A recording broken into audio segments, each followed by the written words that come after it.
आज हम लोग सीखने वाले हैं वृत्त यानी सर्किल। वृत्त जो होता है एक केंद्र से समान दूरी पर एक बंद वक्र होता है। ये बंद वक्र वृत्त कहलाता है यानी सर्किल कहलाता है, और ये सेंटर है यानी इसका केंद्र है। इसको हम लोग केंद्र कहते हैं। और इस केंद्र से समान दूरी पर ये जो बंद वक्र की जो लंबाई होती है, इस लंबाई को परिधि कहा जाता है। इसको परिधि कहा जाता है। परिधि को सर्कमफ्रेंस कहा जाता है, इसलिए इसे सी से सूचित किया जाता है। परिधि का फार्मूला होता है 2πr। इसकी लंबाई निकालने के लिए 2πr का फार्मूला लगता है। और इस केंद्र से इस परिधि के बीच की जो दूरी होती है, इसको त्रिज्या कहा जाता है। इसका नाम त्रिज्या है। इसका नाम त्रिज्या है। त्रिज्या को r से सूचित किया जाता है क्योंकि इसका इंग्लिश रेडियस होता है। आज हम लोग पढ़ने वाले हैं इसी वृत्त से। जैसे ये वृत्त है और इस वृत्त के केंद्र से यानी वृत्त को प्रतिच्छेद करने वाली कोई भी जो रेखा होती है, जो इसको पार करने वाली होती है, तो इस वृत्त के प्रतिच्छेद बिंदु के जो बीच की दूरी जो होती है, इसको जीवा कहा जाता है। यानी इस ए से बी के बीच की दूरी को जीवा कहा जाता है। एक वृत्त में अनगिनत जीवाएँ होती है, लेकिन जो जीवा केंद्र से होकर जाती है उसका नाम व्यास होता है। अगर ये भी जीवा है, ये बड़ी जीवा है, ये बड़ी जीवा है जो सबसे बड़ी होती है, तो इसका नाम व्यास है। इसको डायमीटर कहते हैं, इसलिए इसे डी से सूचित किया जाता है।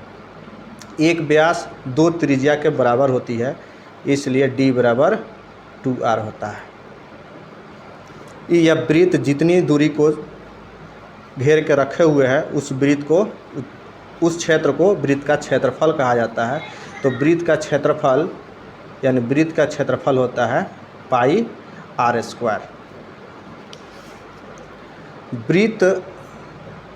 इस वृत्त में जीवा के द्वारा वृत्त 2 खंडों में बंट जाता है। 2 खंडों में बढ़ जाता है। इस खंड को लघु वृत्त खंड कहते हैं और बड़े वाले को दीर्घ वृत्त खंड कहते हैं। इसका नाम लघु वृत्त खंड है और बड़ा वाला को दीर्घ वृत्त खंड है। दीर्घ वृत्त खंड।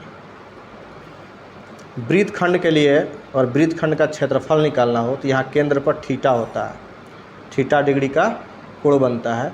और इसका क्षेत्रफल अगर निकालना हो तो इसके लिए फार्मूला होता है r² πθ बट्टा 360 माइनस 1/2 sin थीटा। ये वृत्त खंड के लिए फार्मूला है। अगर इस वृत्त में